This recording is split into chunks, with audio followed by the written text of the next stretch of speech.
been constructed not by a vision of leadership, but by a group of bureaucrats who had simply to put something down on paper.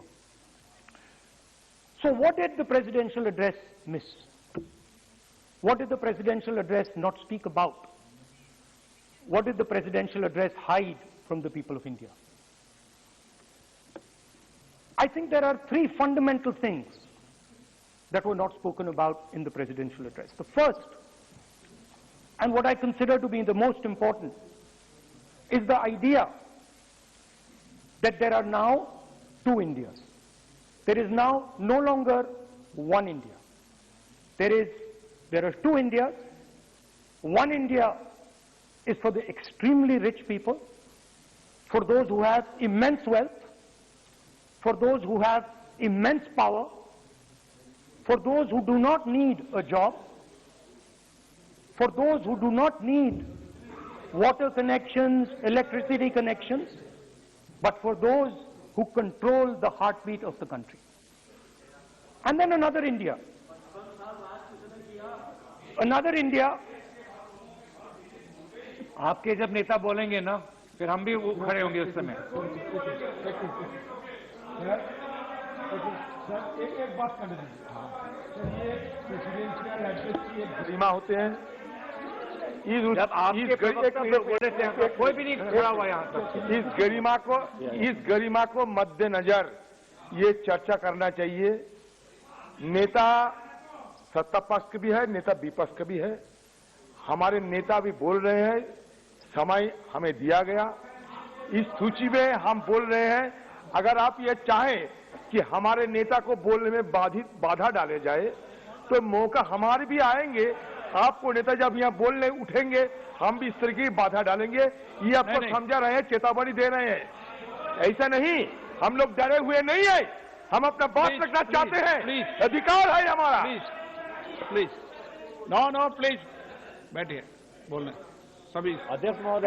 And for my friends in the government, I want to make it clear that the spirit of what I'm saying is not one of criticism.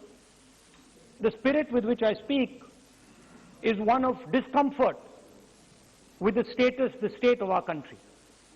And the spirit with which I speak is one where I am worried about what is happening to the country. So you must not take it as a criticism. Take it as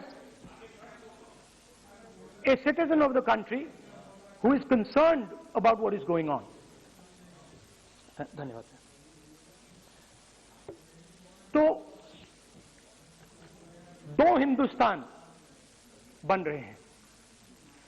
एक अमीरों का हिंदुस्तान और दूसरा गरीबों का हिंदुस्तान। और इन दो हिंदुस्तानों के बीच में खाई बढ़ती जा रही है। आपने अभी देखा होगा, अभी दो स्पीकर्स ने बात की, मगर आपने ये नहीं कहा कि रोजगार ढूंढने के लिए उत्तर प्रदेश में, बिहार में रेलवे की नौकरी के लिए वहां पे युवाओं ने क्या किया और क्या हुआ, इसके बारे में आपने नहीं बोला। गरीब हिंदुस्तान के पास आज रोजगार नहीं है। प्रेसिडेंशियल एड्रेस में बेरोजगारी के बारे में एक शब्द नहीं था। और पूरे हिंदुस्तान में आज हिंदुस्तान का युवा रोजगार ढूंढ रहा है। हर स्टेट में, उत्तर प्रदेश, बिहार, सब जगह हिंदुस्तान का युवा एक ही चीज मांग रहा है, रोजगार हमें दे दो। और आपकी सरकार नहीं दे पा रही। आपको मैं आंकड़ा देना चाहता हूं। इस पिछले साल 3 करोड़ युवा रोजगार खोए हैं। आप बात करते हो रोजगार देने की।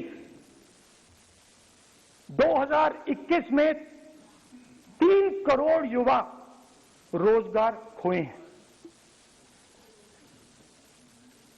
50 साल से सबसे ज्यादा बेरोजगारी आज हिंदुस्तान में है। आपने मेक इन इंडिया की बात की, स्टार्टअप इंडिया की बात की, मगर जो रोजगार हमें हमारे युवाओं को मिलना चाहिए वो नहीं मिला, और जो था वो गायब हो गया। और ये सच्चाई है, और इस सच्चाई को आप भी पहचानते हो, क्योंकि आपने भी अपने भाषणों में रोजगार के बारे में कुछ नहीं कहा। कितना रोजगार पैदा किया गया है, किस प्रकार किया गया है, उसके बारे में आपने नहीं बोला, और आप बोल भी नहीं पाएंगे, क्योंकि अगर आप बोलेंगे तो हिंदुस्तान का युवा आपकी ओर देख के कहेगा कि ये मजाक कर रहे हैं। तो ये स्थिति पैदा कैसे हुई? ये दो हिंदुस्तान पैदा कैसे हुए? रोजगार स्मॉल और मीडियम इंडस्ट्री और जो हमारा इनफॉर्मल सेक्टर है उधर बनता है। लाखों करोड़ रुपया आपने उनसे छीनकर हिंदुस्तान के सबसे बड़े अरबपतियों को दिलवा दिया। आपने पिछले 7 साल में अनऑर्गेनाइज सेक्टर और स्मॉल और मीडियम इंडस्ट्री पर एक के बाद एक आक्रमण किया है। सात की कर रहा हूं, मैं 60 की भी करूंगा। मैं अपने भाषण में अंत में 60 साल की बात करूंगा आपको खुश करने के लिए, आप ठहर जाइए। मगर असंगठित जो सेक्टर है उस पर आपने आक्रमण किया। कैसे किया? नोटबंदी, गलत जीएसटी और कोरोना के समय जो सपोर्ट उनको देना था आपने नहीं दिया। नतीजा क्या हुआ? नतीजा यह हुआ कि आज 84% हिंदुस्तान के लोगों की आमदनी घटी है और वो तेजी से गरीबी की ओर बढ़ रहे हैं। यूपीए की सरकार ने, आपने पूछा 60 साल की बात आपने कही, यूपीए की सरकार ने 23 करोड़ लोगों को गरीबी से निकाला था 10 साल में। हमारा आंकड़ा नहीं है, हमारा आंकड़ा नहीं है, हमारा आंकड़ा नहीं है।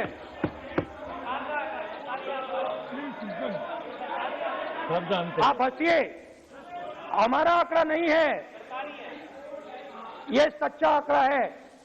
27 करोड़ लोगों को हमने गरीबी से निकाला था और 23 करोड़ लोगों को आपने गरीबी में वापस डाल दिया।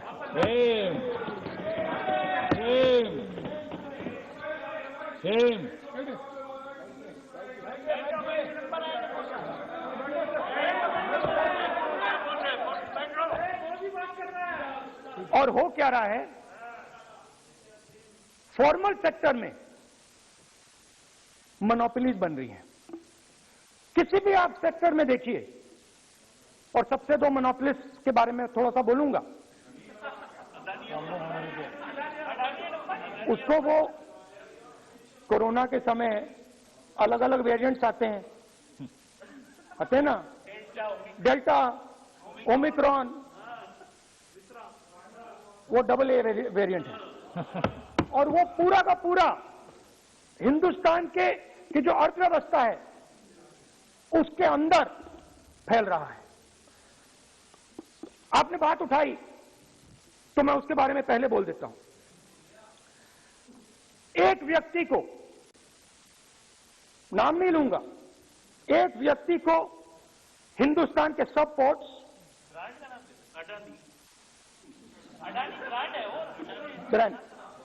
हिंदुस्तान के सब पोर्ट्स, हिंदुस्तान के सब airport, power transmission, mining, green energy, gas distribution, edible oil, जो भी हिंदुस्तान में होता है उधर अडानी जी दिखाई देते हैं।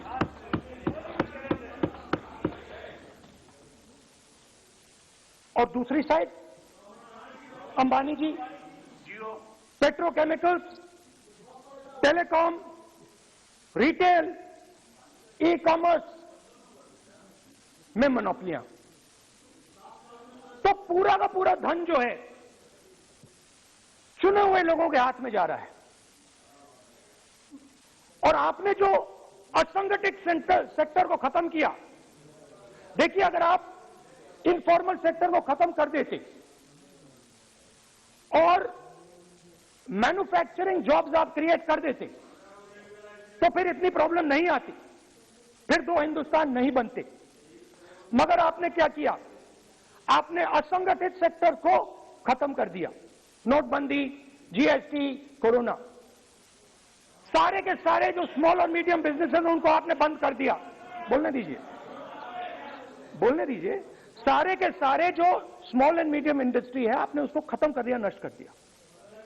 अगर आप उनकी मदद करते और अगर आप उनकी मदद करते, उनको सपोर्ट देते, तो फिर मैन्युफैक्चरिंग सेक्टर तैयार हो सकता था। मगर जो लोग आपका मैन्युफैक्चरिंग सेक्टर बना सकते थे उनको आपने खत्म कर दिया। तो आज हिंदुस्तान में आप मेड इन इंडिया की बात करते रहते हो।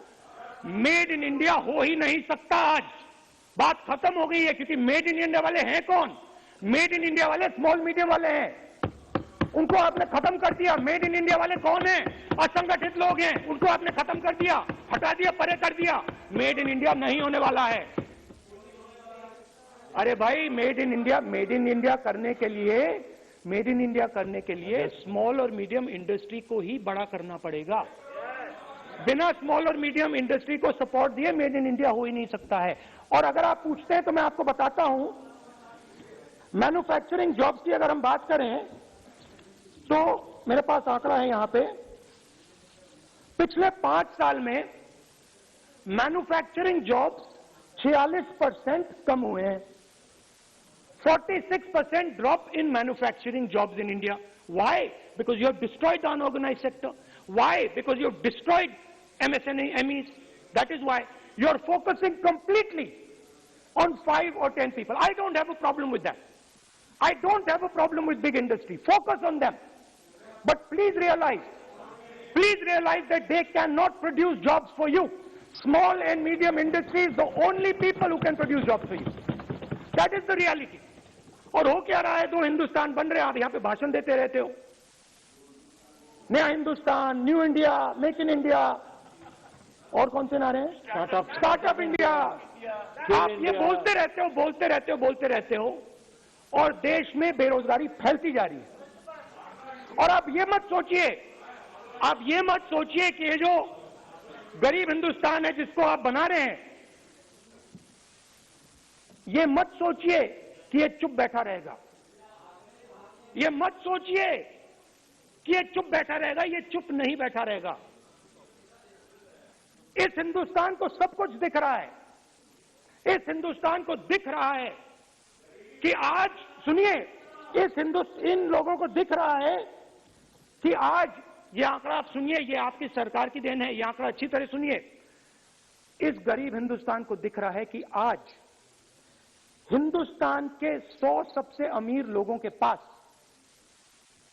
हिंदुस्तान के 55 करोड़ लोगों से ज्यादा जायदाद है। बात समझिए, 10 लोगों के पास 40% हिंदुस्तान से ज्यादा धन है। 10 लोगों के पास। ये कैसे हुआ? ये आपने किया, ये नरेंद्र मोदी जी ने किया। और तो मैं आपको एक सुझाव देता हूं, प्रधानमंत्री जी को आपको सुझाव देता हूं, ये जो 2 आप हिंदुस्तान आप बना रहे हैं, इन 2 हिंदुस्तानों को जोड़ने का काम जल्दी से शुरू कीजिए। स्मॉल एंड मीडियम इंडस्ट्रीज की मदद करना शुरू कीजिए। जो हमारे बेरोजगार युवाएं हैं उनकी मदद कीजिए। और ये जो आप पूरा का पूरा धन इन्हीं 5-10 लोगों को दे रहे हो, क्योंकि ये आपकी मार्केटिंग करते हैं, आपको टीवी, व्हाट्सएप, फेसबुक पे लगाते हैं, ये काम आप बंद कीजिए, नहीं तो देश का नुकसान होगा, आपका नहीं, देश का नुकसान होगा। तो पहला मेरा सुझाव यह है, नंबर 2 और नंबर 3 भी है, अभी आएगा वो, और वो जो आपने 60 साल की बात कही थी वो नंबर 3 में आएगा।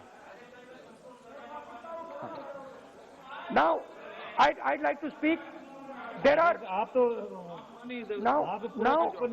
now there are two competing visions of this country, which is frankly the main difference between us and them. If you read the Constitution of India, you will find, and many of my colleagues who have not read it should look at it, you will find that India is described as a union of states. India is not described as a nation, it is described as a union of states. What does that mean?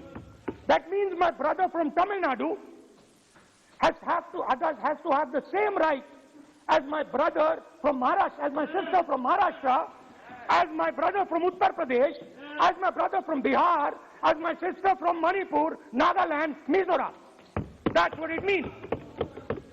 What it means, Jammu Kashmir, of course Jammu Kashmir, Nagaland, of course, Andaman Nicobar, of course. That is Lakshadweep. Now what is the difference? You have to understand this. This is a serious matter. I would like to have your view on it. And I would like this Parliament House to start serious discussions instead of the type of discussions that we're having. That is why it is serious. It is serious, and I would like a serious response. Right? What I heard, frankly, what I heard in the first address today was not serious. What I heard Mr. Dwivedi say was not serious. It did not behoove this House. It was not at the standard that this House should be used to. It is not at the standard that India should watch. Now, let me come back to the discussion. Let me come back to the discussion, Speaker, sir. There are two visions.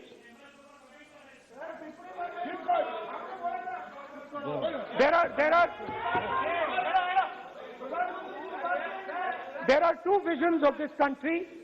One vision that it is a union of states, meaning it is a negotiation, meaning it is a conversation, meaning I go to my brother in Tamil Nadu and I say, what do you want? And he says, this is what I want. And then he asks me, what do you want? And I say, this is what I want. It is a partnership. It is not a kingdom. Remember that. You will never, ever in your entire life rule over the people of Tamil Nadu. It cannot be done. You will never, ever in your life rule over these other people. Please listen to what I'm saying.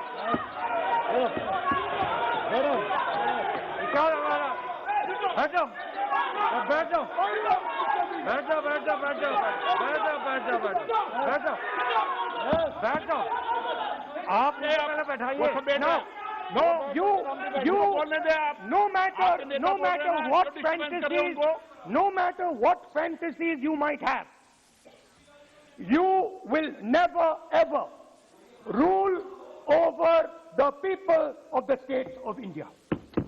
It has never been done in 3,000 years. Never ever. The only way India has been ruled, and you can look at any empire you want. You can look at Ashoka the Great. You can look at the Mauryas, you can look at the Guptas, you can look at anyone you want. It has always been ruled by conversation and negotiation. Now, what is the problem? The problem is you people are confused. The problem is you people think that these languages, these cultures, these histories, you think that you can suppress them. You have no idea of history. You have no idea what you are dealing with. Because the people of Tamil Nadu have inside their heart the idea of Tamil Nadu, the idea of the Tamil language, and then also the idea of India. Do not be confused. The people of Kerala have the idea of, I am telling you the truth. The people of Kerala have a culture. I'm now a member of Parliament of Kerala. I understand it slightly better. They have a culture, they have a dignity, they have a history. The people, like the gentleman said, the people of Rajasthan have a culture, have a history, have a tradition, have a language. They have a way of life. This is like a bouquet of flowers. This is our strength. I learn from the people of Tamil Nadu. I learn from the people of Rajasthan. I learn even from you. Every day I learn from you. I do. It's not funny. It's not funny. I learn from you.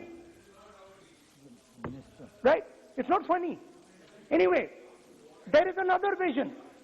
A vision that India can be ruled by a stick from the center. You people have no idea of history.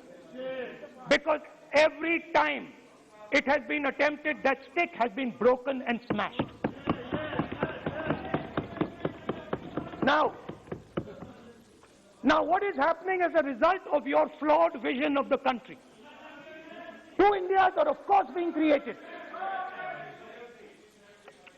Two Indias are of course being created.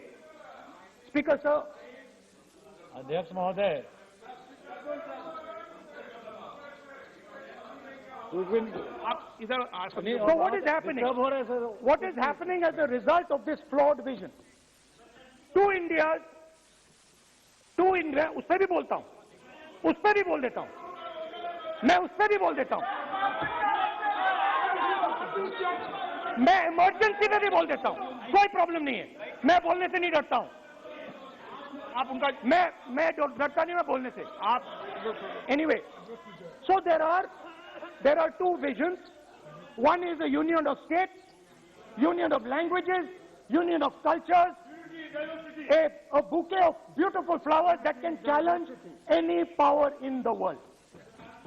No power in the world has ever been able to challenge this bouquet of flowers.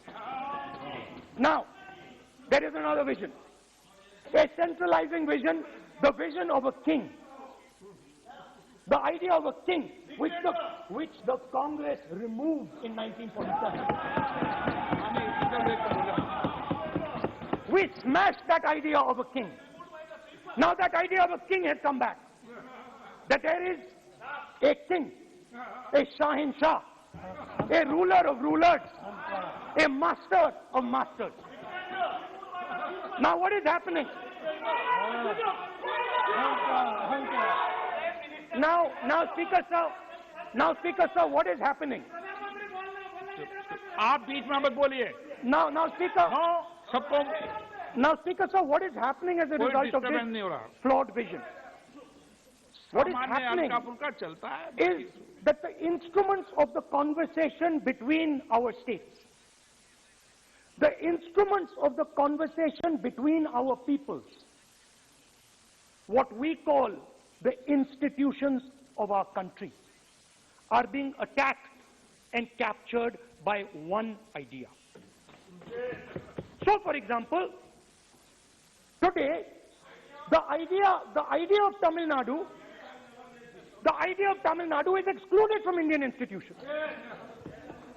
They can keep coming to you again and again and again and again and saying, neat, and you will say, no, get out of here.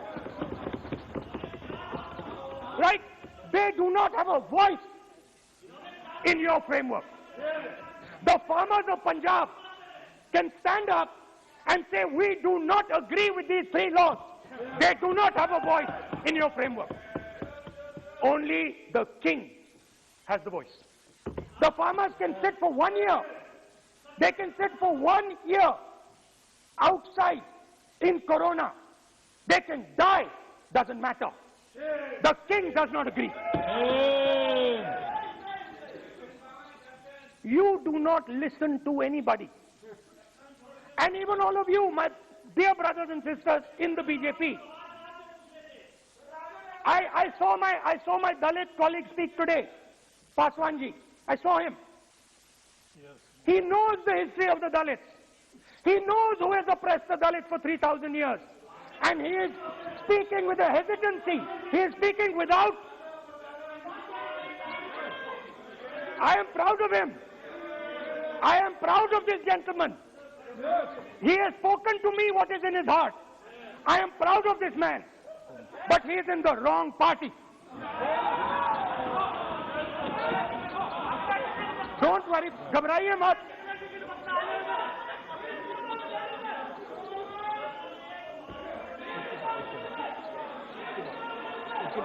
नहीं, बीच में नहीं, वो बीच में थोड़ी बोलेंगे, बाद में. No. Look, Speaker sir, I am a democratic person. I will allow him to speak. ये सुनो एक मिनट, ये आप किसी को इजाजत नहीं दे सकते, ये अधिकार मेरा है. प्लीज बैठ जाइए.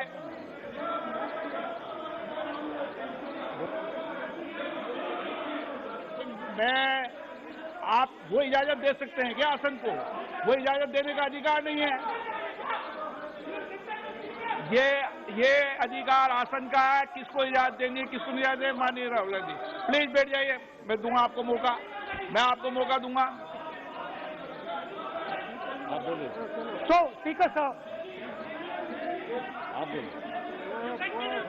So, Speaker sir.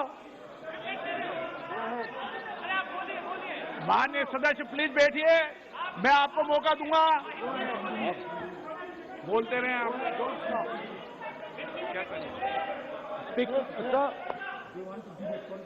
Speaker sir, so this confused ideology, this confused understanding of the nation of India is playing havoc with this country. And I'll give you examples. The judiciary, the election commission, Pegasus, these are all instruments of destroying the voice of the Union of States.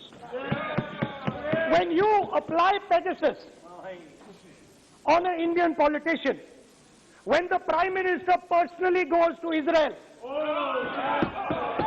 and authorizes the use of Pegasus in India, he is attacking the people of Tamil Nadu, he is attacking the people of Assam, he is attacking the people of Kerala, he is attacking the people of Bengal. Point of order.